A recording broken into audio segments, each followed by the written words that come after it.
4 states' most watched news starts now. Welcome to the KOAM Morning News. It's 5 a.m. I'm Tanya Bach. Make sure you grab your umbrella this morning because rain is expected throughout the afternoon. Let's go straight to Michael Hayslip for a first look at your forecast. So far, so good. Really going to kick in for later morning, afternoon hours. But look at all that action down to the south. That is what's headed our way. It hasn't intruded upon our counties as of yet, but you can tell from Tulsa to Fort Smith right there. That's got a huge amount of lightning with it as well as the very strong rain.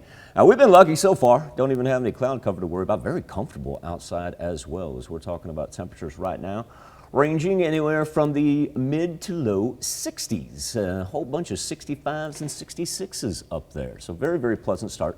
As far as what we've got for our weather trend for today, got a warm one on our hands, another one, so it's going to be absolutely delightful up into the high 70s, if not a couple of 80s every now and then. So let's go ahead and talk future track, because as we get everything that moves in from the south, there it is, about noon to 2 p.m. Gets on us pretty good, pretty scattered as well, so wide geographically.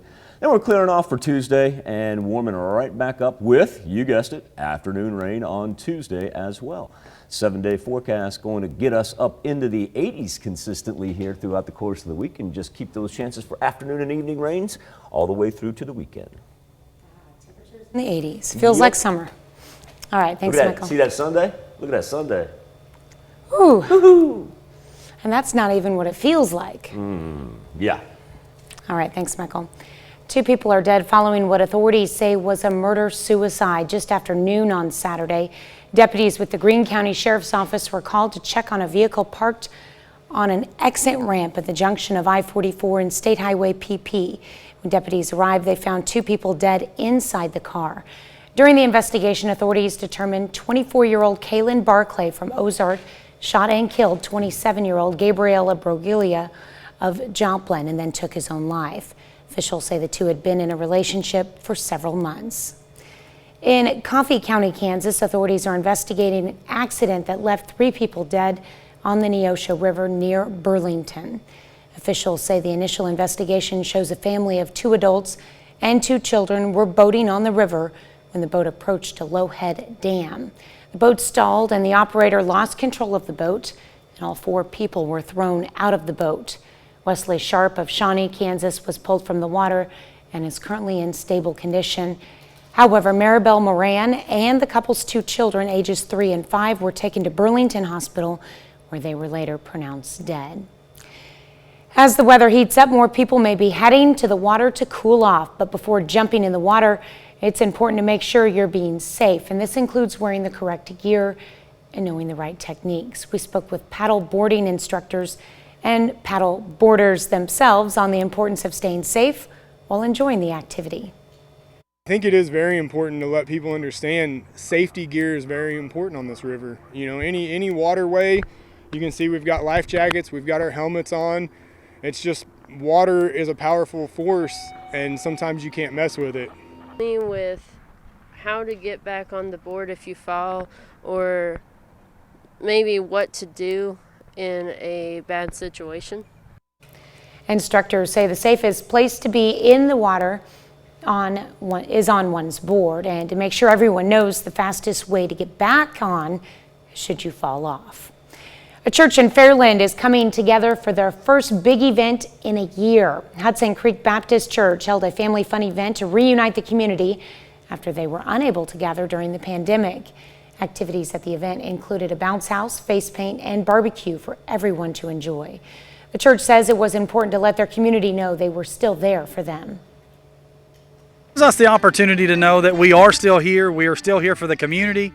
If they still need things, we're still able to do that, and just kind of get an opportunity for us to show our community that we still care. And with everything that's kind of went on and the world kind of coming to a standstill for a while. People in attendance said to be able to get back outside and enjoy each other's company again is very important for their community. The Carthage Business Expo is underway with a few changes this year, and one of the changes, it was held outdoors at Central Park. The expo features a number of Carthage area businesses as well as a home show. The other big change this year, the addition of a job fair, working to connect employers with potential employees.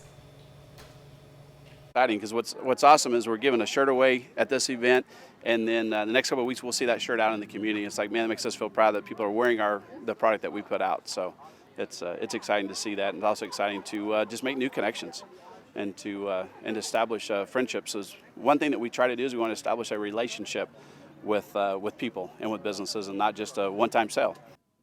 This year's theme is Through the Decades.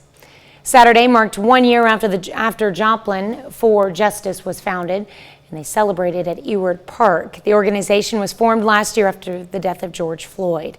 Today they were able to celebrate the accomplishments they've made over the year, and some of these include building a platform where the community can come together and create change in Joplin. Yeah, we've seen a lot of changes in Joplin. Obviously not all directly related to Joplin for Justice, but just keeping the conversation going and making these conversations prevalent cause people to act. So I think we've seen a lot of diversity, equity, and inclusion efforts. Organization says moving forward, they hope to grow and continue education on how to best support the community and to be more welcoming. It's 5:07. Rain stays to our south for the early morning hours, but it slowly moves toward us as we get into the later morning and early afternoon. Just a little south breeze, 5 to 10 miles per hour. It's going to be pretty widespread too. Pretty much everybody's going to end up with some rain here, and then we get a late night break before it wants to re-emerge tomorrow, and more so for the afternoon and evening hours. We'll go a little bit early tomorrow morning. But we're going to kind of rinse and repeat as we work through our week with the warm temperatures and then afternoon and evening rain and thunderstorms.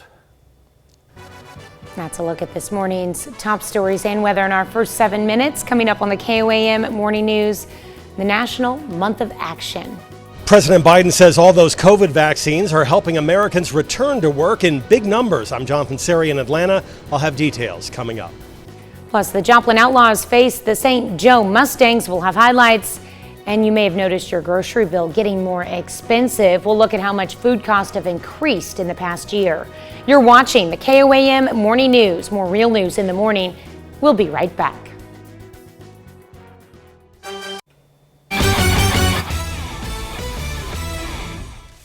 Joplin Outlaws swept a 2-game series against the Peak Prospects from Des Moines, Iowa to open up their summer season. Joplin continuing a 4-game homestand yesterday, hosting the defending Mink League champions, the St. Joe Mustangs. First game of a 2-game set against the Stangs. Pick it up in the first inning. Off the pitch, the drop third strike. Outlaws get the easy out at first, and then turn the double play as the runner tries to take third on the throw to first. 2 outs, bases loaded, another drop third strike. That will result in just step on home plate. There you go. Joplin finds their offense in the third inning. Outlaws win it 5-1. Kansas City saw a 5-game winning streak snapped on Saturday. Lost to the Twins 5-4. Now Sunday, Royals and Twins play in the 4th and final game of the series. Third inning, no score. Up the third base line. This will score the first run of the game for the Twins. Throw comes in to Alex Kirilloff. Whoop! Got a little too far out there. Bottom 4, Andrew Benintendi evens it up with a single up the middle. That drives in Whit Merrifield. Now we got the bases loaded in the 5th. Brady Singer hits a batter in the foot that scores the game-winning run. Tough way to lose. Royals fall 2-1. Split the series with the Twins. Oh, by the way, Minnesota also turning a triple play during yesterday's game. Cardinals hit a bit of a bump in the road, dropping their last 4. On top of that, Yadier Molina injured in Saturday's 5-2 loss to the Reds after taking a foul ball off a knee. He's considered day-to-day. So without Molina, Cards finishing up their set with the Reds. Down 7-0 in the 6th, thanks in part to 2 Jesse Winker home runs by Cincinnati, until Tyler O'Neill goes over the wall for a 2-run blast. Cards coming back, now 7-5. Nolan Arenado ties it up. Cardinals score 7 runs in the inning. We got a ball game until the 9th. Remember I said Jesse Winker had 2 home runs? Jesse Winker's got 3 home runs. Cincinnati completes a 4-game sweep of the Cardinals at Busch Stadium for the first time since 1990. Reds win this thing 8-7. Saturday kicked off a 3-day football camp hosted by Brian Wright and the Pittsburgh State coaching staff. High school teams from 4 state schools included Pittsburgh, Columbus, Carthage, and Coffeyville, all in attendance. Camp giving PSU staff an opportunity to evaluate the local talent and for the athletes, a chance to showcase those skills in front of college coaches. We caught up with Coffeyville Field Kinley head coach Deontay Wade, who says the camp is a measuring stick for his squad. He expects these early reps to pay off come fall.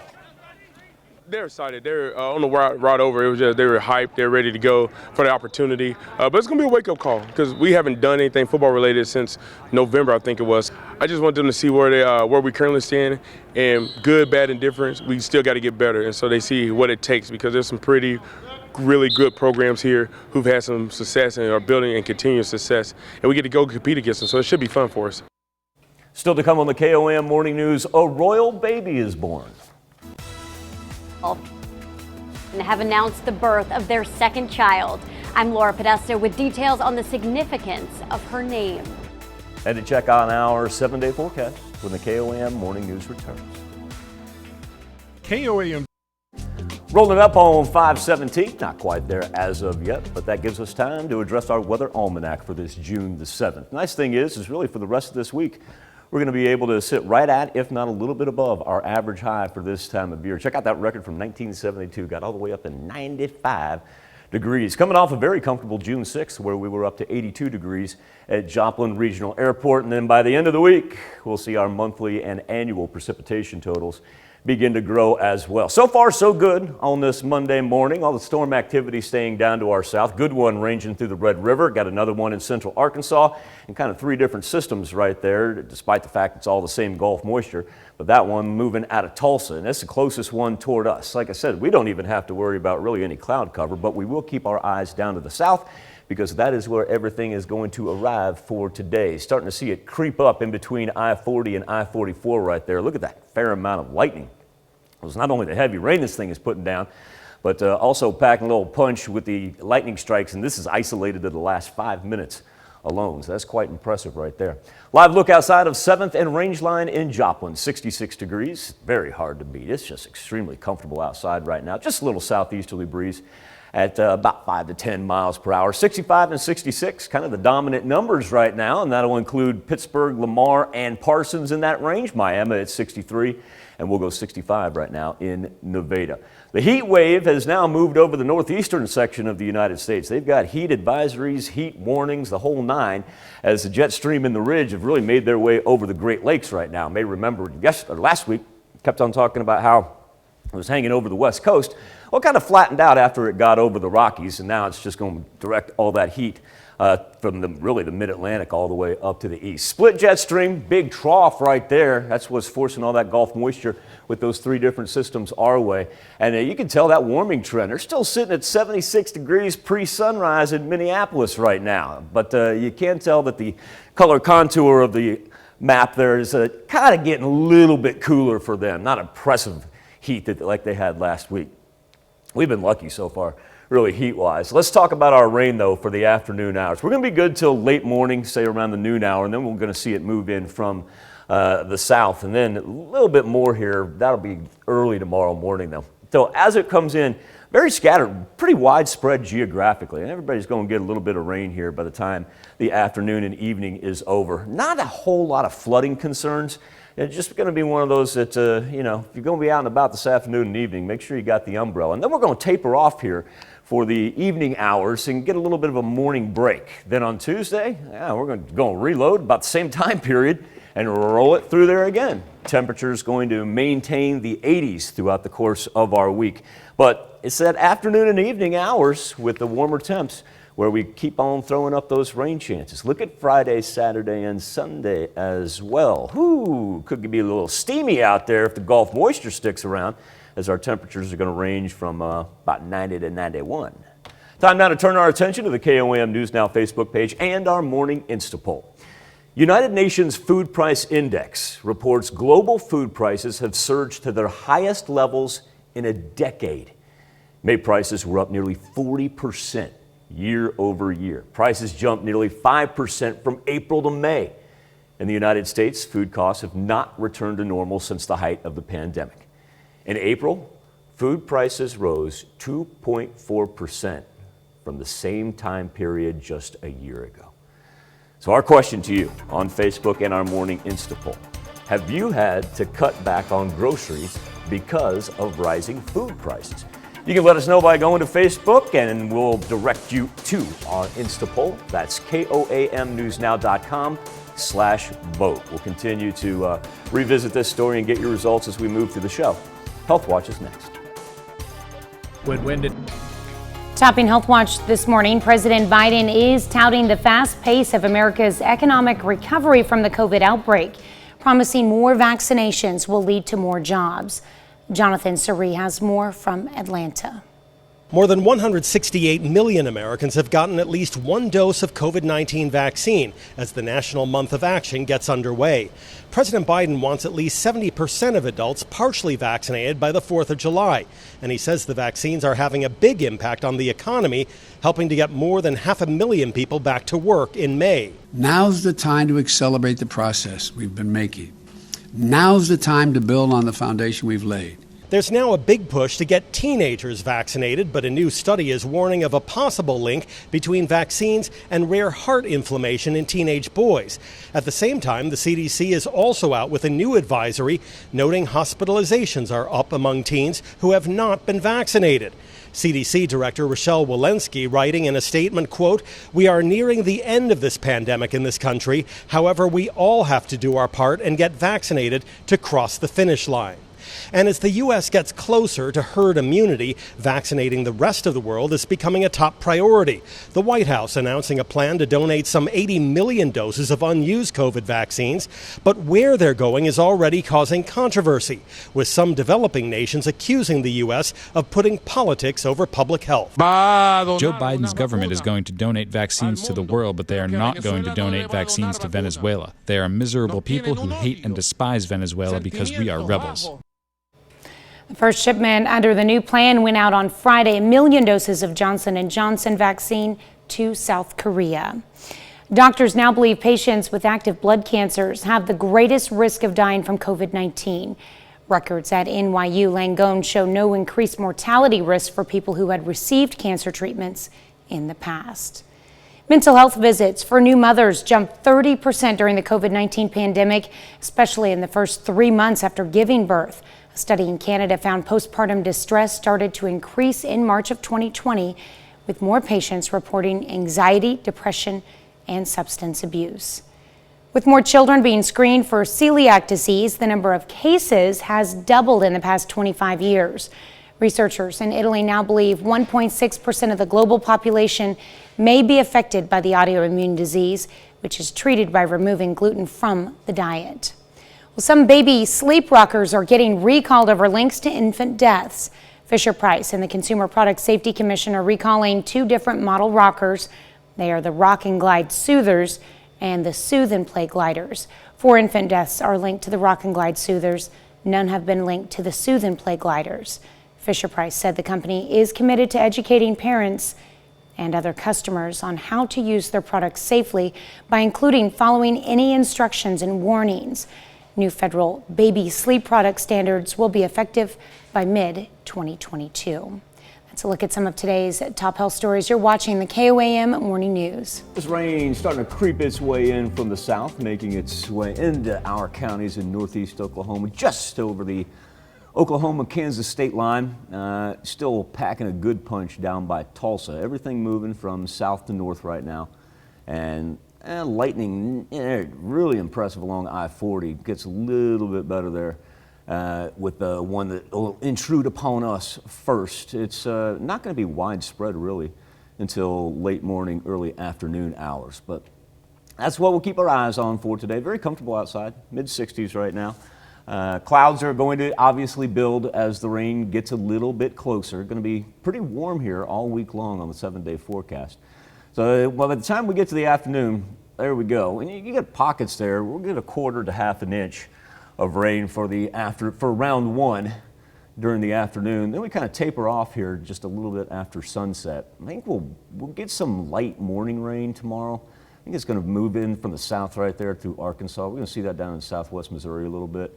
But then we're right back at it for Tuesday afternoon and evening, almost just about the exact same time frame as what we'll have today. 7-day forecast going to lift us up into the 90s by the time we get to the weekend. We'll be back right after this.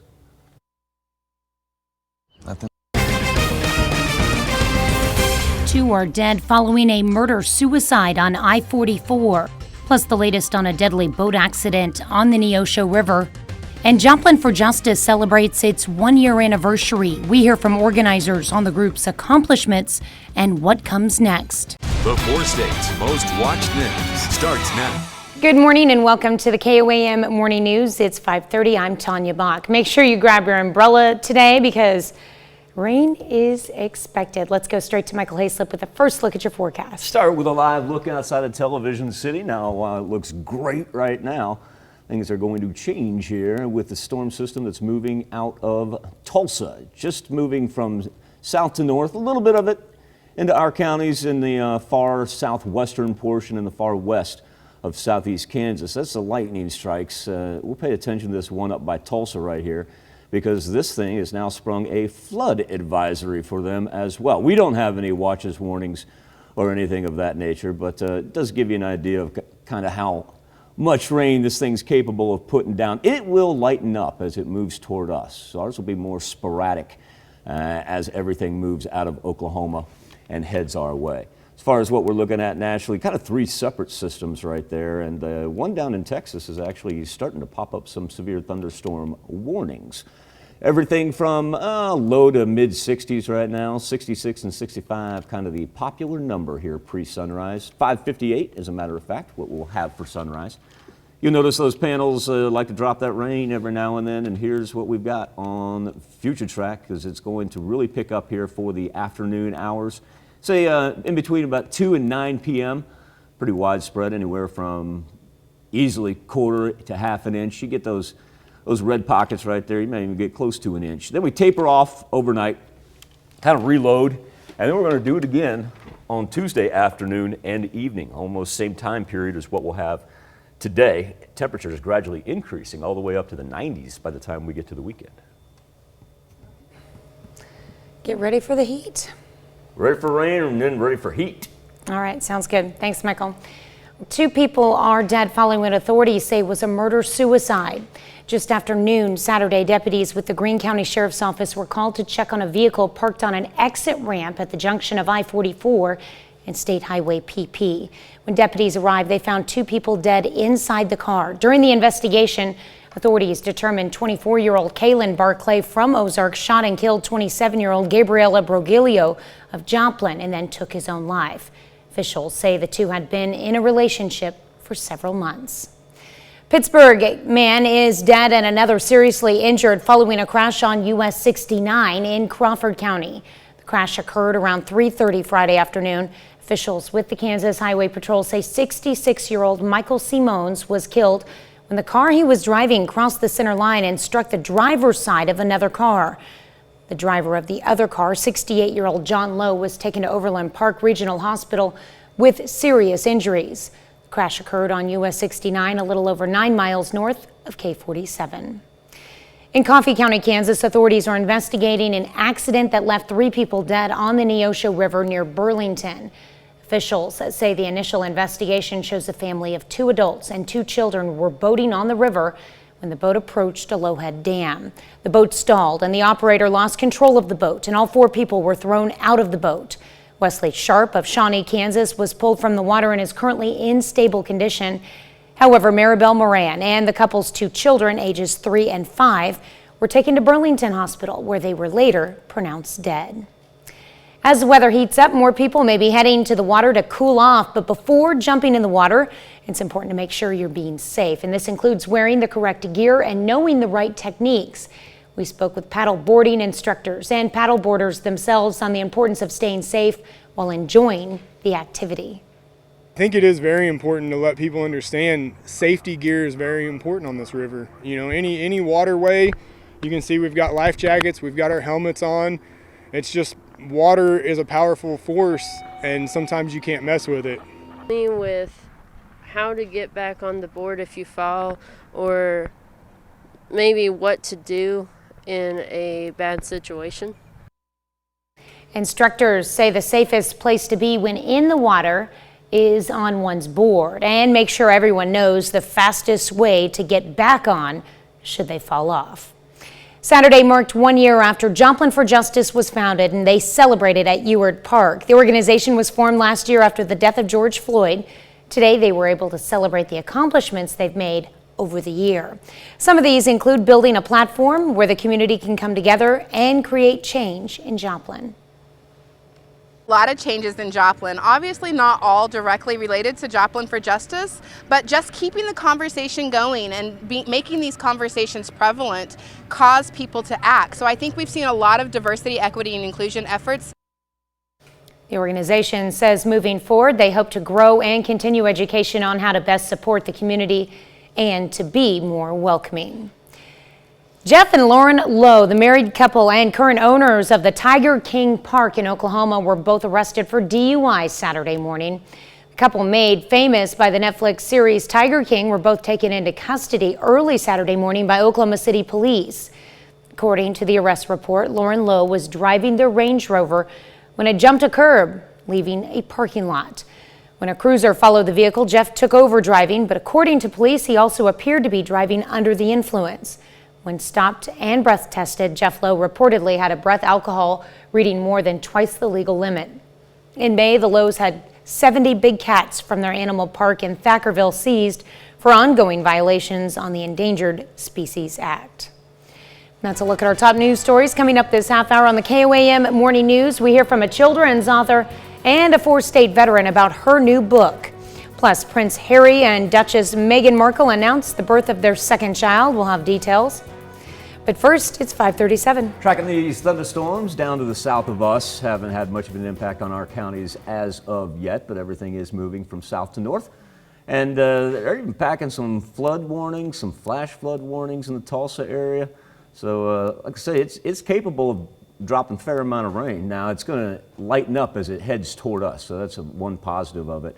And the lightning is dwindling, so that's a good sign as well. This thing will be crossing the Oklahoma-Kansas state line, far western edge of southeast Kansas first, and then kind of make its way into a more scattered version later this morning and afternoon. You'll put future track into motion here, and we will see at times brief downpours and some high winds. Not looking at anything severe though, and then clearing off as we head toward Monday night into Tuesday morning. Warming trend this week. Ooh, look at those 90s staring at us from Friday all the way to Sunday. We'll be back with World Watch right after this. Topping World Watch, a royal baby has arrived. Meghan Markle and Prince Harry's second child is a girl. CBS News' Laura Podesta has the latest, including why her name comes with a special meaning. Harry's baby girl is here. Lilibet Diana Mountbatten Windsor was born in Santa Barbara, California Friday, weighing 7 pounds 11 ounces. A sister to big brother Archie. The couple released a statement saying the baby is, quote, more than we could have ever imagined, and we remain grateful for the love and prayers we felt from across the globe. In March, during their televised sit-down with Oprah, Harry mentioned that with the addition of this child, their family is complete. But to have a boy and then a girl, I mean, what more can you ask for? But now, now we've got our family. We've got, the 4 of us and our 2 dogs, and done. It's great. Lilibet Diana, who will go by Lily, according to a press release, is a nod to Harry's grandmother, Queen Elizabeth, who called herself Lilibet as a child. Because she couldn't pronounce the name Elizabeth and called herself Lilibet, and then her grandfather, King George V, called her Lilibet, and just caught on and has been a family nickname for decades. The baby's middle name, Diana, is an ode to Harry's late mother, the Princess of Wales, who died in a car crash when he was just 12. It's not clear when we'll get our first glimpse of Lily. Meghan and Harry made their first appearance in England with Archie 2 days after his birth. But now that they're stateside, they may take more time. Laura Podesta, CBS News. Lily is number 8 in succession to the throne. Dignitaries, military veterans, and their families gathered outside the French village of Versailles on Sunday for the unveiling of a memorial paying tribute to those under British command who died on D-Day and during the Battle of Normandy. The British Normandy Memorial bears the names of more than 22,000 men and women. mostly British soldiers, carved into its stone columns. The inauguration of the memorial is one of several ceremonies that were held to commemorate the 77th anniversary of the landing of Allied soldiers on the Nazi-occupied Normandy shore on June 6, 1944. The assault led to the liberation of France and Western Europe from Nazi control. That's a look at some of your biggest headlines from around the world. Let's toss it over to Michael for our Something to Talk About. Thank you, Tanya. On the KOAM News Now Facebook page in our morning Insta poll, the United Nations Food Price Index reports global food prices have surged to their highest level in a decade. May prices up nearly 40% year over year as prices jumped nearly 5% from April to May alone.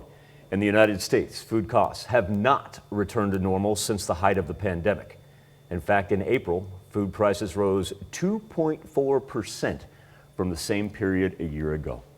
Our question to you is, have you had to cut back on groceries because of rising food costs? And right now, 72% say yes. You can make your voice heard by either going to our Facebook page, KOAM News Now, or going straight to the Insta poll, KOAMnewsnow.com/vote. We'll be back right after this. Here's a check of today's top headlines, the news you need to know before you head out the door.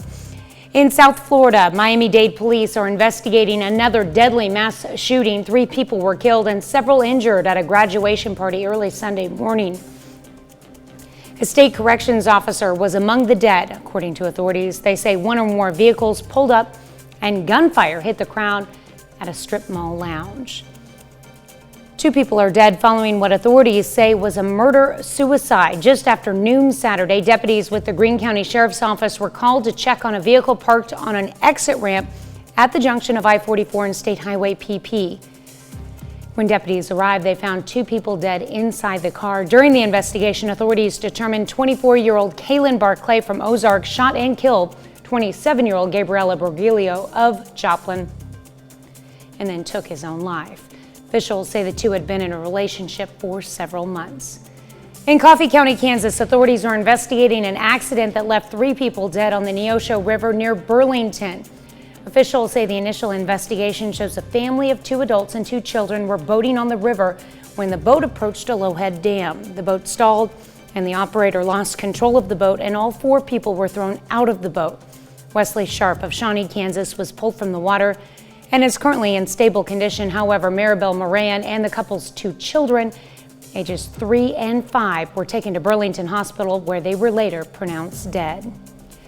Around much of the U.S., late spring is feeling more like a summer scorcher. At least 3 dozen heat records were broken yesterday from the Midwest all the way to Maine, with Boston and Washington, D.C. under an heat emergency. Cooling centers open as the cities brace for more heat today. That's a check of today's top headlines, the news you need to know before you head out the door. We'll see those 90s on the board here, but not until the weekend. We will have a gradual warming trend from Monday all the way to Sunday. And speaking of Monday, biggest thing we're going to pay attention to is what's cooking down to the south. We're starting to see a little bit of it in our counties, making its way over the Oklahoma-Kansas state line. Give you an idea of the lightning that it's throwing down, but on top of the lightning, there's also very heavy rain leading to flash flood warnings along I-40 and I-44. Now, we don't have anything in our immediate area, either advisory watch or warning wise, but it does give you an idea about how hard it can rain. Then as we turn our attention even farther to the south, down by the Red River, they're under severe thunderstorm watches. Now, once again, that's all the way down in southern Oklahoma and northern Texas. So we got a little bit before we even need to worry about that. Outside of 7th and Range Line, sitting at 66 degrees. Just a very comfortable Monday morning. 65 and 66 have been our dominant numbers. 64 right now in Pittsburgh, 63 in Monette, and we'll go 66s in both Chanute and Neodesha. Tanya was talking about that heat wave. Yeah, look at the bridge of the jet stream carrying all that heat to the far northeastern portion of the United States. We find ourselves with a good old trough right here. What that's going to do is a low pressure system sitting over southwest Missouri right now is going to make its way across the Show Me State, but it's a real slow mover. That's why that rain is going to be in no hurry to get to us until the late morning, early afternoon hours. So as far as what we'll have is 70s, high 70s, low 80s today. Now we do get the scattered showers, say best shot between 1 p.m. and about 9 p.m. As it moves in from the south, it's pretty widespread. Everybody's probably going to end up with a little bit of rain here before we're all said and done. And we almost had the same time period of rain on Tuesday as well. Now, we were talking about our heat wave. Yeah, look at the right-hand side. 90s coming at us for Friday through Sunday. We'll be back with more KOAM Morning News right after this. Welcome back to the KOAM Morning News. We've got a special book reading / book signing coming up tomorrow. It's going to take place at Art Forms Gallery in Pittsburgh from 1 to 2:30. And we are fortunate enough to get a little preview of the book signing because we've got the author right here joining us on the KOAM Morning News. It is Laura Wright. And also, too, of note, something we're going to get into a little bit later. Laura's not only a children's author, she's also a 4-state veteran. Laura, I want to thank you so much for joining us. And I want to start by talking about your first book, the one you're going to be reading and signing, Brave Me and the Forest of Tangled Lies. After reading the description about it, it's one of those things that as adults, perhaps, we're able to cope with emotions of sadness and trying to navigate our way through the world. But why is this helpful for young readers and for parents? Well, for young readers, young people tend to internalize things. You hear something negative and you internalize it, you keep repeating it to yourself, and it becomes your truth. And it steals your happiness. And so my goal is to empower children and adults alike to seek their own happiness, be in charge of that. Their own tapes that they play in their head and confront those. And that's why Me goes through the Forest of Tangled Lies and confronts lies that Me has in Me's head about Me's-self. And Me is never given a gender or anything either, because that way the reader can really internalize Me and become the character themselves. And I love the fact that you named the character Brave Me, M-E-E, but we all get it. Brave Me as you're reading this. What are some of the emotional subjects that you tackled in your first book? The first book is cognitive distortions, so it's basically just the lies that we tell ourselves. And Me goes through 3 different scenarios and is helped by 3 different characters. And the animal characters kind of give a solid form to something that helps Me through these each scenario, and kind of guides Me through the forest until Me can kind of come to the conclusions on my own. Kind of sounds weird, but Me kind of comes to the conclusions and then gets that piece of happiness back. Actually, it sounds perfect because we all have to navigate those as we go through our lives, whether we be children or adults. The illustrations that you have are just something to behold. What was that process like? It was a lot of fun. My husband races, so I use a lot of that downtime while he's in between races while we're at the racetrack to kind of just draw. And I love it, and I think that the kids will too, because after the reading, I'm going to set the kids up to be able to create their own characters and draw their own characters to help them through situations. As far as and your husband, also a 4-state veteran, and we're going to get to that here in just a little bit. But another thing too, you're self-published. What are some of the, and I know you're willing to talk about that during tomorrow's book reading and signing. What are some of the challenges that anybody who says, I have a dream, I have a goal, I want to do this? What are some of the challenges and how did you overcome those obstacles? Well, one of the big challenges is trusting people with your material, because you have to get it out there. You have to have people look at it to edit it. You have to have, you've got to get it out there. And so you've got to trust somebody. So you kind of learn through to trust people through the process. And it is a lot of trial and error. However, I've kind of documented the process and hopefully can get that out to some of the people to kind of help them out for their dreams as well. I find that so interesting that you bring up trust, because certainly that's going to be one of those things that we have a tendency to internalize, and we can help our kids and probably help ourselves by sitting down and reading Brave Me and the Forest of Tangled Lies. That is author and 4-state veteran Laura Wright's first book, and she is going to be at Art Forms Gallery on Broadway in Pittsburgh tomorrow afternoon from 1 to 2:30 for not only a book reading, a book signing, answering your questions, and helping kids draw characters. Laura, I'm going to ask you a big favor. I know you're busy working on book number 2. Would you be possible to stick around and kind of pick up this interview? I got some additional questions for you. Sure. Okay, we're going to catch back up with Laura Wright, and we'll be back with more KOAM Morning News right after this.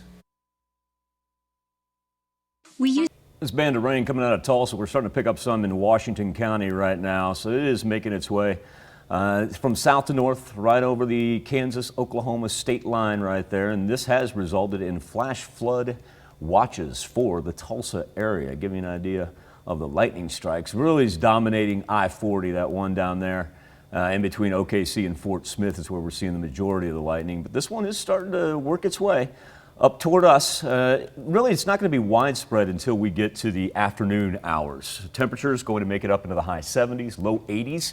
So no worry about that. Now, at times you are going to experience a torrential downpour.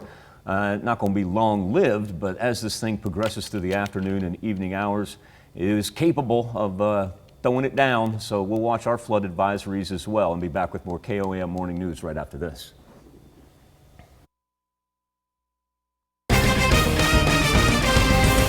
Two are dead following a murder-suicide on I-44. Plus the latest on a deadly boat accident on the Neosho River. And Joplin for Justice celebrates its one-year anniversary. We hear from organizers on the group's accomplishments and what comes next. The four states' most watched news starts now. Good morning and welcome to the KOAM Morning News. It's 6 a.m. I'm Tanya Bach. Make sure you grab your umbrella this morning because rain is expected throughout the day. Let's go straight to Michael Hayslip for our first look at your forecast. Hard to believe we're going to be talking about raindrops when you take a look outside of Television City, just off to a gorgeous Monday start with temperatures extremely mild. Anywhere from low to mid 60s. Looks like Iola would be our low point at 61, and then just a slew of 66s. Carthage, Lamar, Oswego, everybody in there. But we're paying attention to what's coming in out of the south as this thing is throwing down some heavy rain out of Tulsa, now making its way into the far western stretches of southeast Kansas and the far southwestern portion of northeast Oklahoma. How's that for double directional descriptions? A little bit of lightning being thrown down right there. The lightning's kind of coming and going with this thing. It's more so the heavy rain that poses the problem for the immediate Tulsa area. If you got to be on I-44 and head down that way, know that they are in the midst of flash flood watches throughout Tulsa. We do not have any advisories, watches, or warnings for our immediate area.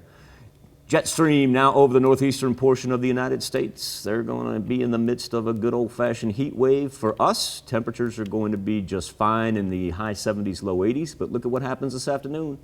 Widespread rain continues to work in from the south until it tapers off after sunset. As far as the 7-day forecast goes, our warming trend is upon us all the way through the 7-day forecast, 90s by the time we get to the weekend.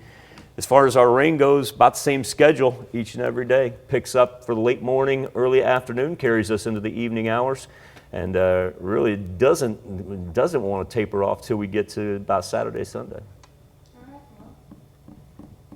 Sounds like we just got to get used to these warmer temperatures. They're coming, whether we like it or not. They're coming. All right, thanks, Michael.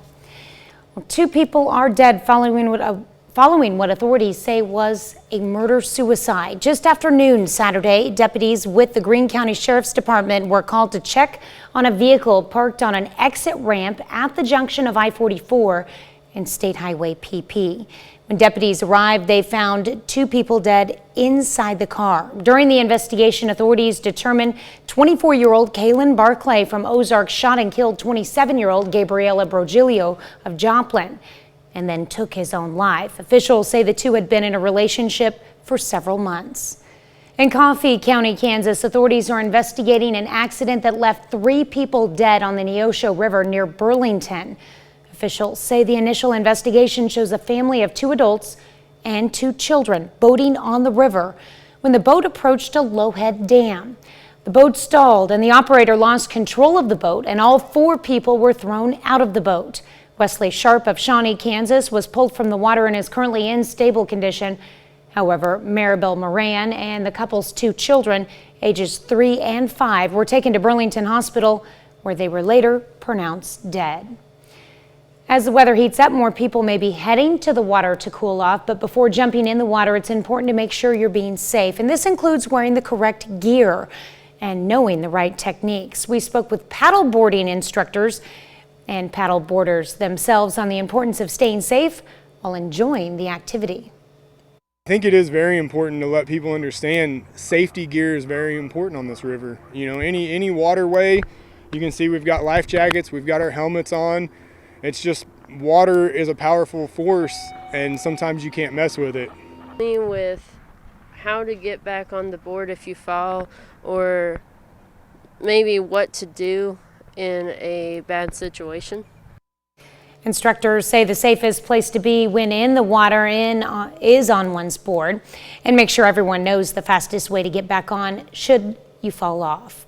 Church in Fairland is coming together for its first big event in a year. Hudson Creek Baptist Church held a family fun event to reunite the community after they were unable to gather during the pandemic. Activities at the event include a bounce house, face paint, and a barbecue for everyone to enjoy. Church says it was important to let their community know they were still there for them. It gives us the opportunity to know that we are still here. We are still here for the community. If they still need things, we're still able to do that, and just kind of get an opportunity for us to show our community that we still care. And with everything that's kind of went on and the world kind of coming to a standstill for a while. People in attendance said to be able to get back outside and enjoy each other's company again is very important for their community. Carthage Business Expo is underway with a few changes this year, and one of those changes, it was held outdoors at Central Park. The expo features a number of Carthage area businesses as well as a home show. The other big change this year, the addition of a job fair, working to connect employers with potential employees. It's exciting because what's awesome is we're giving a shirt away at this event, and then the next couple of weeks we'll see that shirt out in the community. It's like, man, it makes us feel proud that people are wearing the product that we put out. So it's exciting to see that, and it's also exciting to just make new connections and to establish friendships. So one thing that we try to do is we want to establish a relationship with people and with businesses, and not just a one-time sale. This year's theme is Through the Decades. Saturday marked 1 year after the Joplin for Justice was founded, and they celebrated at Ewart Park. The organization was formed last year after the death of George Floyd. Today, they were able to celebrate the accomplishments they've made over the year. Some of these include building a platform where the community can come together and create change in Joplin. Yeah, we've seen a lot of changes in Joplin. Obviously not all directly related to Joplin for Justice, but just keeping the conversation going and making these conversations prevalent cause people to act. So I think we've seen a lot of diversity, equity, and inclusion efforts. Organization says moving forward, they hope to grow and continue education on how to best support the community and to be more welcoming. 6:07. We've got the rain moving in from the south right now. Just about getting ready to cross the Kansas-Oklahoma state line. Packing a heavy punch, but that's down in the Tulsa area for the time being. But please know if you have to be on 44 and head down that way, they are in the midst of flash flood watches. Our rain becomes more widespread for the afternoon and evening hours, say between about 1 and 9 p.m. Clears off overnight. Our daytime high will be in the high 70s, low 80s, and then we just keep on warming up, and we keep our shots for rain into the afternoon and evening hours. That's a look at this morning's top stories and weather in our first 7 minutes. Coming up on the KOAM Morning News, a foot in the door. Sneakers are giving some entrepreneurs a step up. I'm Elise Preston with a look at a program that's trying to provide people who have been historically overlooked a chance to become business owners. Plus, a record number of American children are expected to attend summer school this year. And we get a look at a new children's book written by a 4-state veteran. You're watching the KOAM Morning News. More real news in the morning. We'll be right back.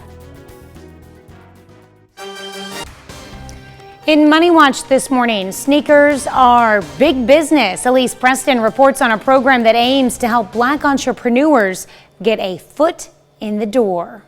More than 2 decades after opening his first The Athlete's Foot franchise, Isom Lohman owns 9 stores of the global brand's nearly 600 locations. He's the only Black owner. From Run DMC wearing Adidas, to Michael Jordan, dunking the basketball, to all of the African-American kids who've actually supported the sneaker industry and made the sneaker industry the multi-billion-dollar industry that it is. It's unfortunate there's only a handful of African-American retail owners in the sneaker industry in the whole world. Justice! Inspired by National Black Lives Matter protest and calls for social justice, Lohman teamed up with Darius Billings, who oversees marketing for The Athlete's Foot. The two launched START, Strategic African American Retail Track, a pipeline program that gives Black franchisees access to capital and major vendors. It's upon us to really help foster change. Billings believes change can come through growing generational wealth, where families pass down assets. On average, white families have a net worth nearly 10 times that of black families. It's definitely alarming, just because you see all the different ways that systemic racism has really affected the black culture. START aims to address systemic economic disparities and motivate young minds. They held a panel discussion to introduce the program to the public. I'm a sneakerhead. I don't know if you can see the J's that I'm rocking. Bree Renee plans to turn her passion into prosperity. I always wanted to create my own legacy, make my own impact in the world. It's those legacies Lohman wants to help build. When you have black ownership, not only does it help them economically, it helps other people believe that they can be black owners as well. Setting footprints for even the tiniest shoppers. Elise Preston, CBS News, New York. El Salvador is on track to become the first nation to accept Bitcoin as legal tender. President Nayib Bukele announced the plan on Saturday and said he would send a bill to the Salvadorian Congress this week. Bukele said adopting Bitcoin would generate jobs and make it cheaper for people to send and receive money, especially low-income families who rely on cash sent from relatives in the U.S. and elsewhere. Such remittances, as they're called, represent nearly a quarter of El Salvador's GDP. Elon Musk says Tesla no longer plans to offer a high-performance version of its Model S sedan. In a series of tweets on Sunday, Musk said Paid Plus is canceled. No need as Plaid Plus, as Plaid is just so good. The Plaid Plus cars were expected to be faster and have a longer range than Tesla's standard Plaid models. That's it for Money Watch. Let's toss it over to Michael with a look at the forecast. Let's enjoy a beautiful Monday morning. Here's a live look over 7th and Rangeline. Just a couple minutes past sunrise and great looking hues coming from the clouds because we've got developments and they are all down to the south. Whether it be coming off the Red River, central Arkansas, or more importantly, the one right now that's dominating the Tulsa area. We're starting to see it not only creep into our counties in northeast Oklahoma, but now make its way across the state line from Oklahoma into Kansas as well. Kind of zoom in, give you an idea of the lightning that this thing is throwing down. Kind of rides I-40 and then, makes a northerly turn straight toward us. And it's not only the lightning, but also the torrential rainfall as they now have flash flood warnings throughout the Tulsa area. If you're going to be on 44 and headed that way, please know that that is going to cause some problems. And then as you work down toward south, the orange right there, that indicates a severe thunderstorm watch. So they've got a long way to go down to the south before they're done.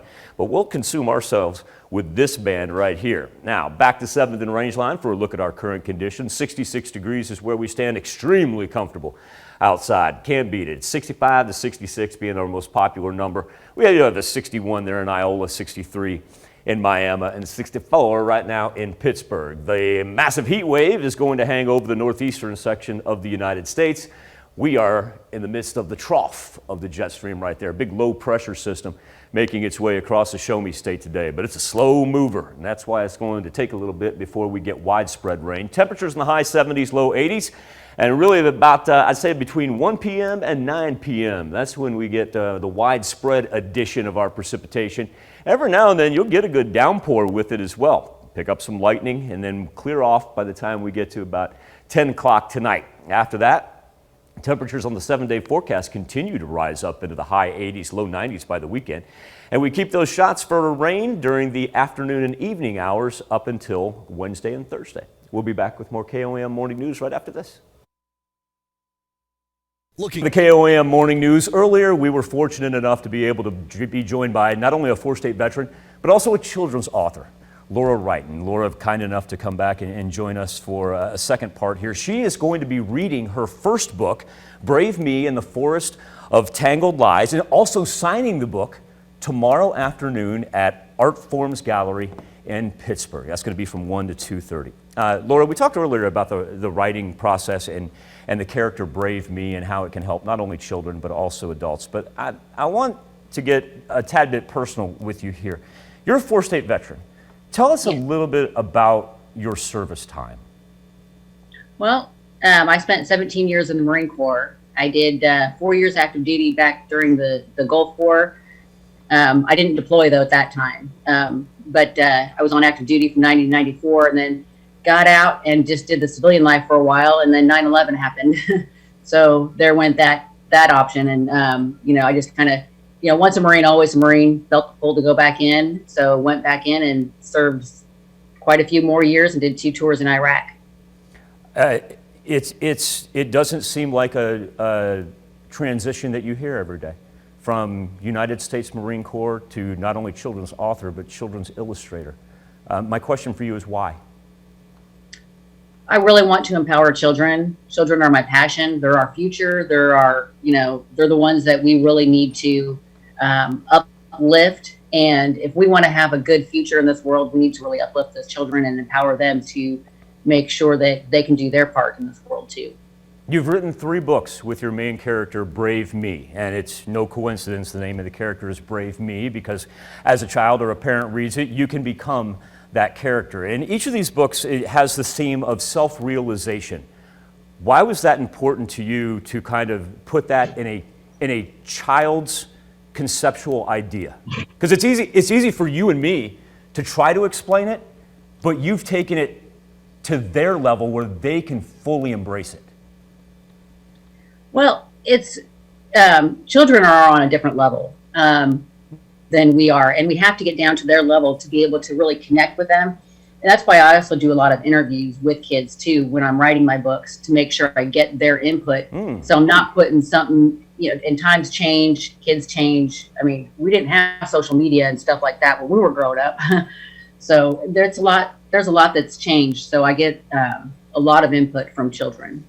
In your adult life, coming out of the Marine Corps and deciding to write the Brave Me series, which Laura's now written 3 of these books, and she's working on more. What's the emotional process been like for you when it comes to transitioning out of serving our country to sitting down and trying to explain introspective concepts to a child? It was not an easy transition because you do have a lot of trust issues, and and I was suffering from post-traumatic stress myself, so that kind of takes a toll, but it also kind of gave me a passion and a drive to reach out and to do my part. Because when you serve in the military, and especially for as long as I did, and then you get out, you have the drive to still serve, and you still have the drive to do something. And since kids are such a huge passion of mine and empowering them, that's naturally where I went. Well, Laura, I appreciate your openness in telling us that story. Laura Wright, once again, United States Marine Corps, 4-state veteran, and now children's author and illustrator. And like Laura said, Laura, you've got 3 books out right now. I understand you're still going. I am. How many? Yep. Are you just do you have conceptual ideas? Do we know what's coming down the pike? Yep, my next one is going to be Brave Me is Marooned on Envy Isle. Love it. So he's going to confront some envy and jealousy that he's got going on. And Laura, I tell you what, as a father of 2 children, I look at the concepts that you have tackled in each one of these books. I completely identify with them, and I cannot thank you enough from a parental standpoint about trying to explain these to children. And as an American, thank you for your service, ma'am. Thank you. That means a ton to me. I appreciate that. All right, Laura Wright, she is going to be not only reading her first book, Brave Me in the Forest of Tangled Lies. This all happens tomorrow, 1 to 2:30 at Art Forms Gallery. It's on Broadway in Pittsburgh. And as Laura mentioned earlier, in case you missed it, she's not only going to sign the book, she's going to read the book, she's going to answer questions about self-publishing, and then bring the kiddos. She's going to help them draw as well. Laura, thank you so much. Best of luck to you tomorrow. Thank you so much. I appreciate that. We'll be back with more KOAM Morning News right after this. When did... Topping Health Watch this morning, a record number of American children are expected to attend summer school this year.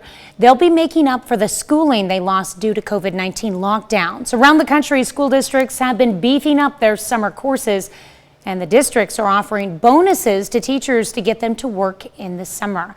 The Biden administration is requiring states to dedicate some of their coronavirus relief funding to summer school. U.S. Education Department says it's too soon to know the number of students who will enroll for summer classes, but the number is expected to surpass the 3.3 million students who attended summer school before the pandemic in 2019. A new survey shows much of the social distancing effect on the elderly and their ability to see grandchildren. The survey of 2,000 American grandparents conducted by one poll says that about 60% of grandparents have spent less time with their grandchildren during the past year. 4 in 5 of those surveyed said that that has been the worst part of the coronavirus pandemic for them. For the 2 in 5 who had a new grandchild arrive during the past year, bonding with their grandkids was difficult. And when it's safe to travel again, 56% said the first trip they'll take is to see their grandchildren. Weird dreams can sometimes be a bit unsettling, but they actually may serve a purpose. Researchers at Tufts University say odd dreams help our brains understand our day-to-day experiences in a way that enables deeper learning. Recent study says people can expand their brain power in much the same way artificial intelligence systems are trained to become smarter. Scientists say a person's brain can develop overly simplistic and too familiar perceptions of the world. But if the brain undergoes chaos as a person sleeps, that can actually enhance the person's ability to learn. That's a look at some of today's top health stories. You're watching the KOAM Morning News. Guess that all depends on what your definition of odd is, isn't it? How odd is your odd? Heavy rain down to the south, resulting in flash flood watches for the Tulsa area. Be apprised of that if you're on I-44. We'll break down Futurecast right after this.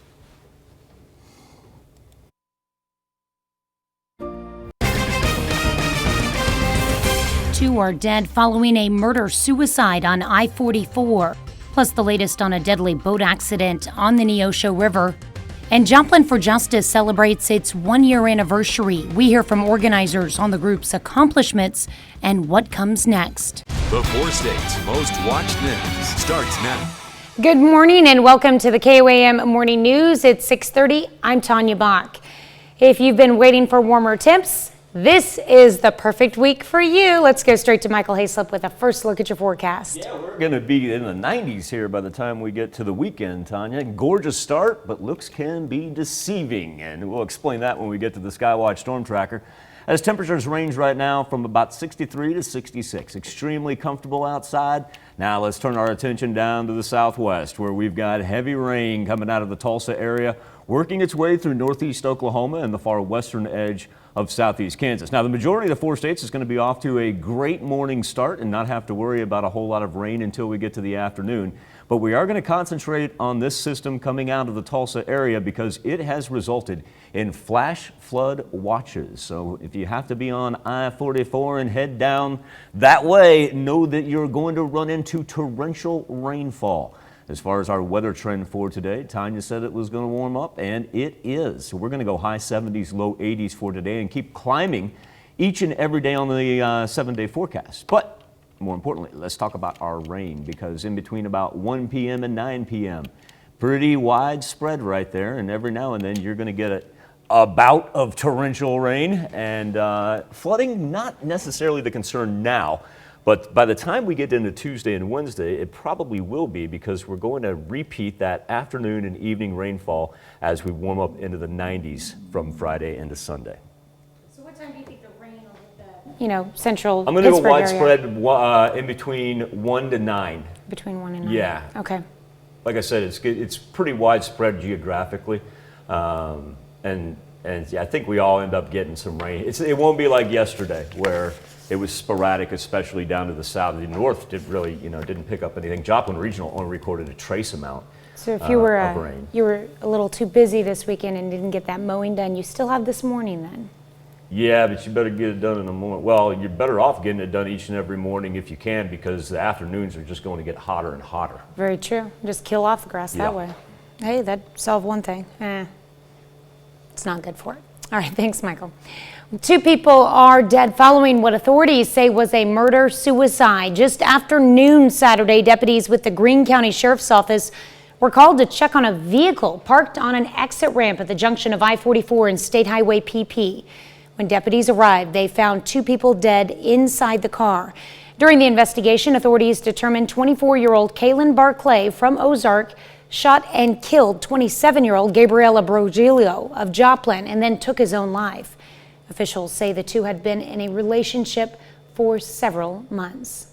Pittsburgh, Kansas man is dead and another seriously injured following a crash on US 69 in Crawford County.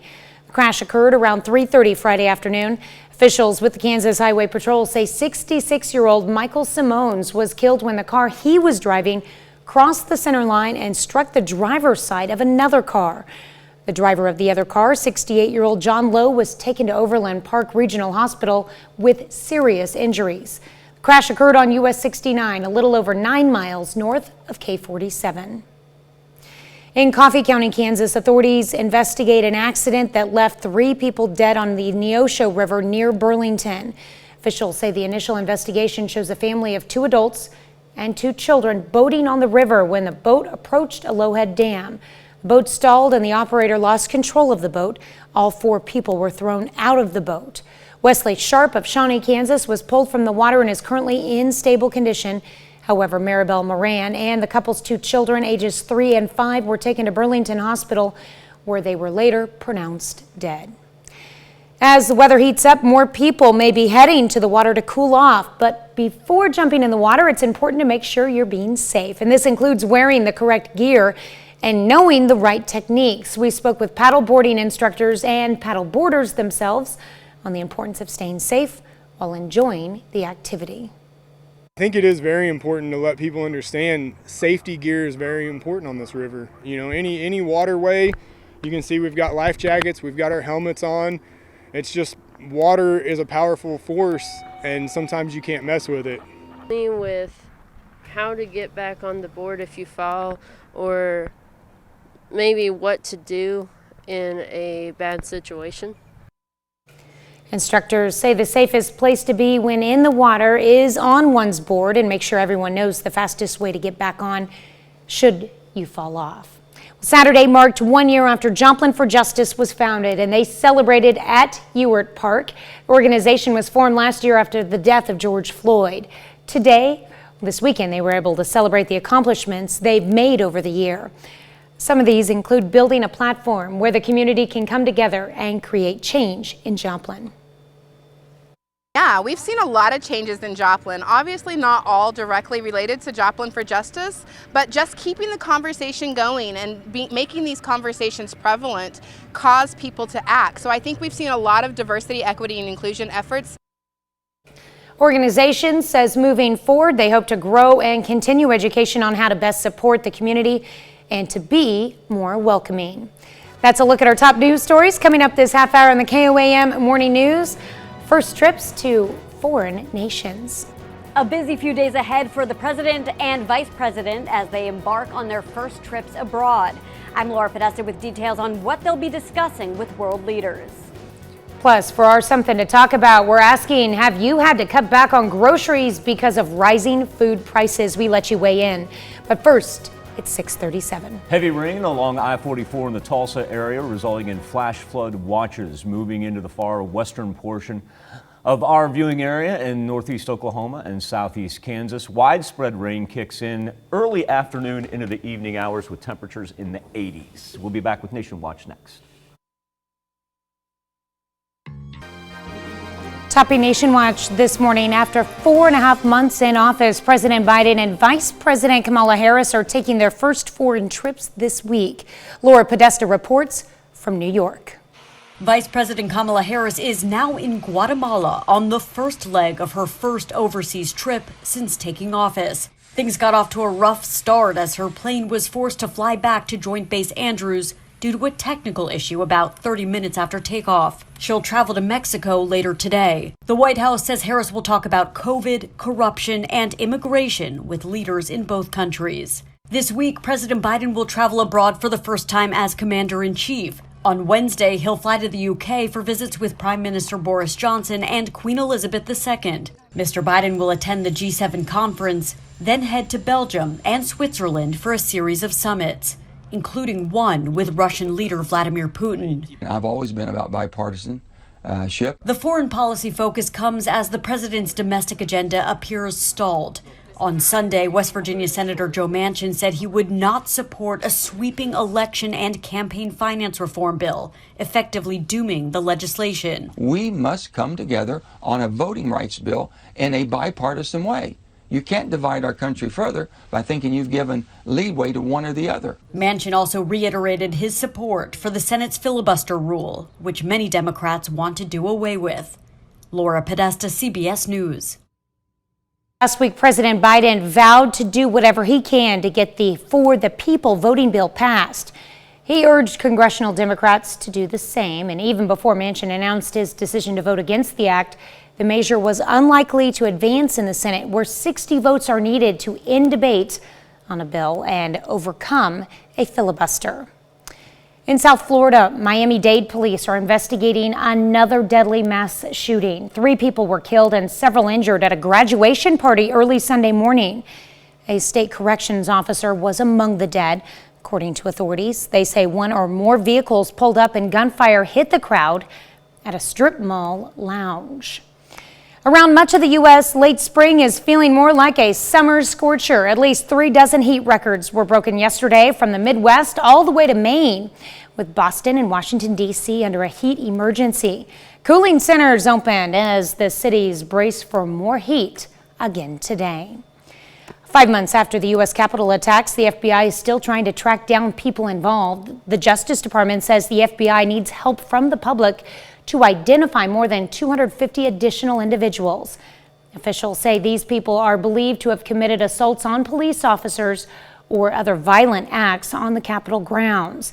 The DOJ says already 465 people have been arrested from nearly all 50 states. That's a look at today's top national stories. Let's check back in with Michael for our Something to Talk About. Thank you, Tanya. This morning on the KOAM News Now Facebook page in our morning Insta poll, the United Nations Food Price Index reports global food prices have surged to their highest level in a decade. May prices up nearly 40% year over year. Prices jumped nearly 5% just from April to May. In the United States, food costs have not returned to normal since the height of the pandemic. In fact, in April, food prices rose 2.4% from the same time period just 1 year ago. Our question for you is, have you had to cut back on groceries because of rising food prices? And right now, 70% of you say yes, you have found yourself in that situation. You can make your voice heard by going to KOAMnewsnow.com/vote. We'll be back, celebrate birthdays and anniversaries right after this. We take this time to honor today's 4-state hero, Laura Wright, who served in the United States Marines from 1990 to 1994 in Afghanistan. Her hometown, Arma, Kansas. We are proud to salute Laura Wright, a children's author, our 4-state hero. You can find both editions of our Laura Wright interview on KOAMnewsnow.com. Lincoln Winter celebrating his 4th birthday. Lincoln is in St. Paul. Have a great day, kiddo. All right, Randa Joe Smith celebrating birthday number 5 in Oswego, Kansas. In Arma, we have Mia Lovell. She is turning 6. Happy birthday, Mia. In Chanute, Anniston Pitts celebrating birthday number 6 this year. What a cute smile there. Anniston. And this dude loves baseball and football. His name is Matthew Rush. And look at that, just to top it off, we'll throw a basketball on his shirt. Happy 8th birthday, Matthew. And this comes with love from Mom, Dad, and Leah. All right. And Ellie Schiebel, welcome to the teenage years. Ellie, 13 years old. Let's see. Actually, their last name, their birthday was actually on Friday. You'll remember. Ellie has a twin sister. That's Lucy. We apologize. We mispronounced your name, I understand. Ellie and Lucy Schiebel. Happy birthday. Paige Mustang hitting the 15-year-old mark. Paige, a happy birthday to you in Altamont. Reese Haney is 18 years old in St. Paul. Samantha Guy, she is celebrating the big 2-3. Samantha, this birthday wish with love from everybody in the family. Tiffany Lee is 27 years old. Happy birthday to Tiffany in Jasper. William Bunn, he's celebrating his 50th. William, a happy birthday to you in the knack. And let's see, we've got Sherry Fox celebrating double nickels in Nevada. Happy birthday, Sherry. Run out to Lamar, and that's where Brad Overstreet celebrating his 61st birthday. Happy birthday, Mr. Overstreet. Roberta Kroger celebrating birthday number 87 this year. There's a little bit of story with that car there out in Parsons. Says that was her late husband's 54 Chevy. Keeps a memory. That is too cool. That's really cool. Betty Daniels, she celebrated her 90th birthday over the weekend. Miss Daniels, a very happy birthday to you. That party took place in Riverton. And it's a first year to party for the Strouds. Congrats going out to Chad and Tamara, 1 year anniversary. Oh, wait a minute, did I skip one there? I'm so sorry. Nancy Holtzman? Nancy, your birthday in Thayer. Let's go have some steak. Happy birthday, Miss Nancy. Now the Strouds. There we go. Chad and Tamara celebrating their first. Congratulations, Chad and Tamara. Jerry and Kathy Alsdorf celebrating their 30th anniversary. They're in Carthage. Hey, we got an Albert anniversary. And not only that, it's the wedding picture of Alvin and Dusty. How great is that? Carrying her over the threshold. That is tremendous. Congratulations to the Alberts as they celebrate their 46th in Seneca. And this one is an impressive one. 73 years together for the Yawkeys. Tim and Faye Yawkey out in Humboldt. Congratulations. And who this is? Our own Nancy Evans. This woman is absolutely salt of the earth, puts a smile on everybody's face, and now that now that we're getting vaccinated and whatnot, we can get back to getting hugs from Miss Nancy when we walk through our front office. She is our receptionist there, and Nancy, you know we all love you, and a very, very happy birthday. All right. That is Nancy personified right there. The smile on her face when you walk through. She is just absolutely tremendous. I love that woman. Eileen Bagando, a happy birthday in Weir. Kathy Cook, Miss Cook celebrating in Carterville. Happy birthday, Kathy. And Kayla Sauer, she has a birthday in Miami. A happy birthday and happy anniversary to all on this June the 7th. Now, here's Tanya Bach with a very important birthday announcement. That's right. You can be a part of the KOAM Birthday Club by going to our website and signing up. You'll get special deals from local businesses. Go to KOAMnewsnow.com. Sign up for the KOAM Birthday Club today. Final check of our Instapoll with a new report coming out of the United Nations showing how prices have steadily risen not only year to year, but almost exponentially since the height of the pandemic. And right now, 73% of you say yes, you have had to cut back on groceries because of rising food prices. Of course, you can make your voice heard each and every morning on our Instapoll by going to KOAMnewsnow.com/vote. Tanya? Right, here's a check of today's top headlines, the news you need to know before you head out the door. In South Florida, Miami-Dade police are investigating another deadly mass shooting. 3 people were killed and several injured at a graduation party early Sunday morning. A state corrections officer was among the dead. That's according to authorities. They say 1 or more vehicles pulled up and gunfire hit the crowd at a strip mall lounge. 2 people are dead following what authorities say was a murder-suicide. Just after noon Saturday, deputies with the Greene County Sheriff's Office were called to check on a vehicle parked on an exit ramp at the junction of I-44 and State Highway PP. When deputies arrived, they found 2 people dead inside the car. During the investigation, authorities determined 24-year-old Kaylin Barclay from Ozark shot and killed 27-year-old Gabriela Brogullo of Joplin and then took his own life. Officials say the 2 had been in a relationship for several months. In Coffee County, Kansas, authorities investigate an accident that left 3 people dead on the Neosho River near Burlington. Officials say the initial investigation shows a family of 2 adults and 2 children boating on the river when the boat approached a Lowhead dam. The boat stalled and the operator lost control of the boat and all 4 people were thrown out. Wesley Sharp of Shawnee, Kansas, was pulled from the water and is currently in stable condition. However, Maribel Moran and the couple's 2 children, ages 3 and 5, were taken to Burlington Hospital, where they were later pronounced dead. Around much of the U.S., late spring is feeling more like a summer scorcher. At least 3 dozen heat records were broken yesterday from the Midwest all the way to Maine, with Boston and Washington, D.C. under a heat emergency.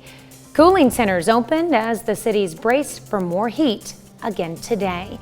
That's a check of today's top headlines, the news you need to know before you head out the door. We got a little bit of a heat wave on our hands by the time we get into the weekend, but what we're eyeballing right now is what's down south on the Skywatch Storm Tracker, because we're starting to see the heavy rain make its way into our far western counties of northeast Oklahoma and southeast Kansas. It's not going to be widespread till this afternoon. This thing out of Tulsa is going to continue to move from south to north, but it has popped up flash flood watches in the Tulsa area. If you have to take that journey down I-44, know that that's what you're going to be running into today. Our temperatures are going to make it up into the high 70s, low 80s, and rain kicks in later this morning and takes us into the evening hours, say about 1 to 9 p.m., and pretty widespread right there. We're not looking at anything severe, but we will get those pockets where it'll come down hard, looking at anywhere from a quarter to easily half an inch here, and then we're going to repeat that, Tanya, each and every afternoon and evening up until Wednesday and Thursday. All right. Well, coming up today at noon, we're making tropical pulled pork sliders in the Mr. Food Test Kitchen. Of course, your morning news continues on KOAM. We've got the CBS Morning News. That's coming up next. Or you could switch on over with us on Fox 14, where your only local morning news continues. And if you happen to miss our 2 interviews with Laura Wright, who is also our 4-state hero, she's also a children's author. We'll have those coming up as well. And also, too, mountain lion sightings becoming more prominent in Kansas. Mm-hmm. Remind me to tell you the story of the captured bobcat. Ooh, I'm intrigued. Dude caught it with his own 2 hands. That's cool.